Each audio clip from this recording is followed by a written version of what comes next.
You ever notice how every Mafia game starts with someone saying, "This one's about family and loyalty," and then proceeds to have you mow down half of whatever American city it's set in with a Tommy gun? Well, here we go again, but with less Tommy guns this time. Mafia, the Old Country, is a long-awaited return of a franchise that spent the last 20 years bouncing between cult classic, acclaimed sequel, and divisive threequel. Hangar 13 has gone back to basics, promising us a sequel set before Tommy Angelo's rise and before Vita Scaletta ever stepped foot in Empire Bay. Hell, before America even entered the picture. This time we're in 1900 Sicily, right as the Mafia was starting to crystallize into the organization pop culture has been glamorizing and vilifying ever since. Which, on paper, sounds incredible. Gritty old world towns, rolling countrysides, vendettas written in blood. The perfect setup for the most atmospheric Mafia game yet. But, as we all know, promise doesn't always equal delivery, so let's see if Mafia, the Old Country, is a true return to form, or just another forgettable entry in a franchise that deserves better. After the rocky launch of Mafia 3 back in 2016, Hangar 13 found itself at a crossroads. The game's narrative was widely praised, but its repetitive structure and technical problems dragged the experience down. In the years that followed, the studio experimented with multiple prototypes, everything from a sci-fi title to an espionage game, but nothing stuck. Eventually, 2K redirected them toward what players had been asking for all along: more Mafia. Work on the Old Country quietly began around 2019, initially as a narrative experiment exploring the Sicilian roots of the organization, long before its rise in America. This meant a shift in scope. Instead of another American city dressed up in period cars and neon lights, the team focused on the old world. Rustic villages, countryside estates, and the early blood feuds that shaped the Cosa Nostra. Hangar 13 brought in cultural historians, linguists, and consultants on Sicilian architecture to help ground the project in authenticity. Photogrammetry was used on real Sicilian towns, while the audio team even traveled to record ambient soundscapes from the region. It wasn't just about looks either, the developers wanted the game to feel different. Gone was the checklist-driven open world of Mafia 3, and in its place, a more linear, handcrafted experience closer in spirit to Illusion's 2002 original. The game also carried the weight of being a soft reboot for the franchise. Hangar 13's leadership positioned the Old Country not just as a prequel, but as a new starting point. A title that could attract new audiences while still respecting longtime fans. It was also the first Mafia project to fully embrace next-gen hardware, with bespoke tech for lighting, AI crowd behavior, and cinematic cutscenes that leaned heavily on performance capture. Of course, development wasn't without setbacks, with the tail end of the pandemic still disrupting workflows and reports of restructuring within the studio. Progress was slow. But regardless, after several years of uncertainty, Mafia, the Old Country, launched in mid-2025. Hangar 13 billed it as both a love letter to the franchise's roots and a chance to redefine what a Mafia game could be in the modern market. If there's one thing Mafia, the Old Country nails without hesitation, it's presentation. The game is absolutely stunning, easily one of the best looking titles of the year so far. Environments are dripping with detail, from the narrow cobblestone streets of San Celeste to the rolling hills of the countryside. Driving between towns becomes an experience in itself, with the world carrying that painterly lived-in quality that makes you want to stop and take screenshots every 5 minutes, despite the game asking me to skip drives whenever it gets the opportunity to. What's particularly impressive is how well the game scales. I wasn't even running this on the highest setting possible, yet it still looked gorgeous. That's the benefit, and sometimes curse of Unreal Engine 5. The lighting system gives interiors a cinematic glow, while character models carry enough nuance in their expressions to sell the heavy, story-driven moments. For a series that's always leaned on atmosphere, this is easily the most immersive it's ever looked.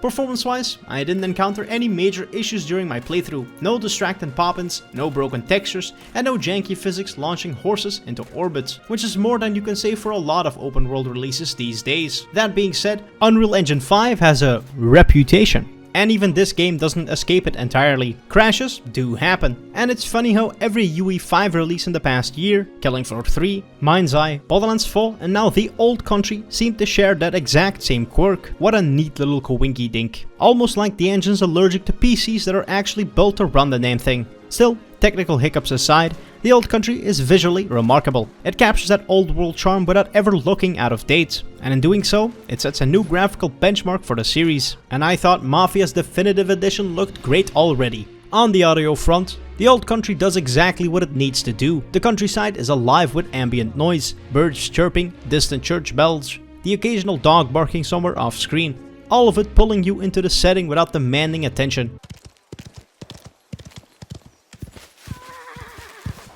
Gunfire, meanwhile, carries the right amount of punch. Pistols pop sharply, long guns crack with a satisfying ding, and every shotgun blast sounds like it was designed to make the poor bastard on the receiving end regret ever being born. It's not revolutionary sound design, but it's appropriately weighty and does its job well.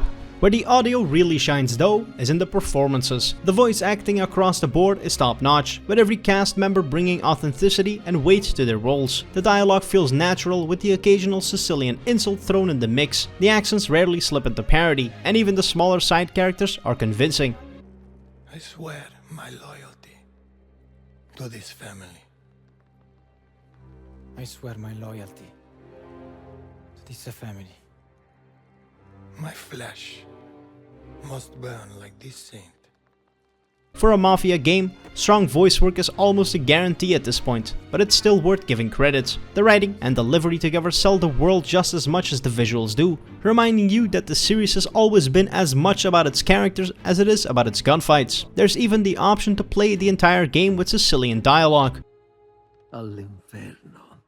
In ciao caro diavolo c'è poi solo per l'infame e c'arretura. Much like how the Yakuza series offers a full Japanese voice track. It's a small touch, but one that adds a layer of authenticity for players that want to experience the story as close to its roots as possible. The audio may not reinvent the wheel, but it's between its grounded soundscape, excellent performances, and commitment to authenticity to make sure the game never loses its sense of immersion. Mafia, the Old Country, is a return to a more traditional style of Mafia gameplay, a linear, mission-driven experience wrapped in a semi-open world, more in line with the original, and to some extent. You've got a detailed Sicilian countryside to explore, but the focus is clearly on story progression rather than endless side content. This is a game that wants you to live in its world, but not necessarily get lost in it. Driving once again plays a central role, and the setting makes it feel fresh. Old world roads wind through villages, vineyards and rural estates, giving every car ride a sense of atmosphere. There's a decent variety of vehicles to choose from, with some naturally unlocked through story progression and others purchasable at garages scattered across the map.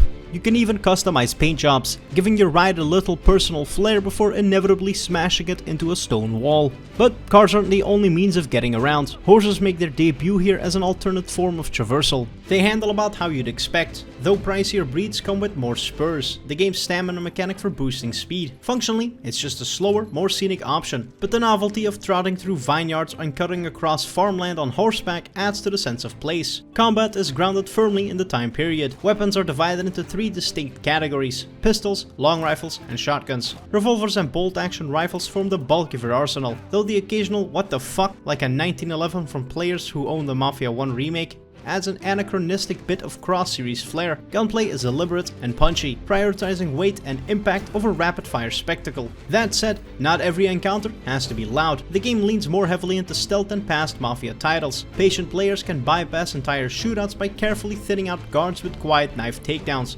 even dragging bodies out of sight in proper Hitman style. Stealth isn't mandatory, but it adds variety and allows missions to play out more flexibly than just cover, shoot, advance. Knives also play a bigger role beyond sneaking around. Several major chapters culminate in a tense one-on-one duel, with knife-on-knife combat serving as the deciding blow. These encounters are cinematic, brutal, and memorable, hammering home that you're not just yet another trigger-pulling gangster, you're an executioner carving your way up the food chain. Outside the main story, side content is pretty light. There aren't many true side quests, but there's still a fair amount of busy work and collectibles sprinkled across the map. And to be blunt, collectibles are usually one of the lowest forms of content, unless they tie directly into upgrades or world building. They're just filler. Old Country avoids the worst of that by mixing in some worthwhile finds. Charms, for instance, can be slotted into your rosary to grant buffs and upgrades, giving tangible benefits. Newspapers, meanwhile, expand on the history of rival Mafia families and key locations, adding flavor to the world. Overall, the Old Country feels like a new dog's old tricks design. It doesn't reinvent the Mafia formula, but by weaving together careful stealth, weighty combat, and atmospheric traversal, it finds a rhythm that fits the series' roots while still giving players enough new tools to keep things fresh. Mafia, the Old Country tells the tale of Enzo Favara, A young Sicilian miner whose life takes a sharp turn after tragedy and betrayal pull him into the orbit of the Teresi crime family. What begins with hardship in the sulfur pits gradually transforms into a story of loyalty, ambition, and the inevitable bloodshed that comes with both. It's a classic Mafia setup, a rise through the ranks narrative full of uneasy alliances, family feuds, and moments where personal loyalty collides with survival. At first, I wasn't sure I'd be sold. The pacing starts off slow, you don't even see your first real shootout until about 2 hours in. But that slow burn pays off once the story finds its rhythm. From there, the pacing is tight and rarely drags, with missions flowing from one betrayal or revelation to the next. The cast does a lot of heavy lifting. Don Teresi, in particular, is magnetic, stealing every scene with equal parts charm and menace. Has a sizable interest at the sulfur mines in Colesofo.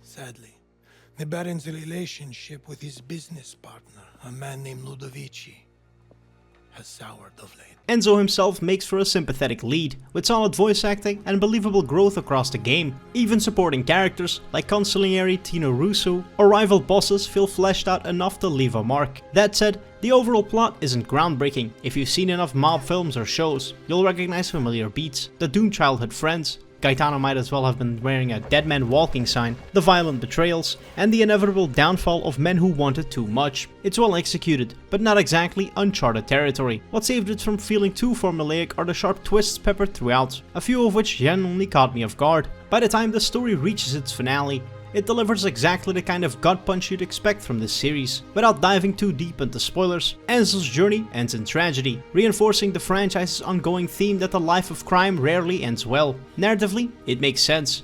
Loyalty betrayed, family bonds tested, fate catching up to ambition. But I can't help but wish there was something players could do to change the outcome. An alternate ending where Enzo escapes with Isabella, maybe tied to your choices or interactions with Cesare, would have given players just a sliver of agency in a story that otherwise feels entirely preordained. Ultimately, it's still a strong story, elevated by great performances and atmosphere, even if the skeleton underneath feels a bit familiar. Still, for a roughly 10-hour campaign, the $50 price tag feels steep for what's essentially a one-and-done experience. It's polished, emotional, and worth playing through, but don't expect dozens of hours of replay value.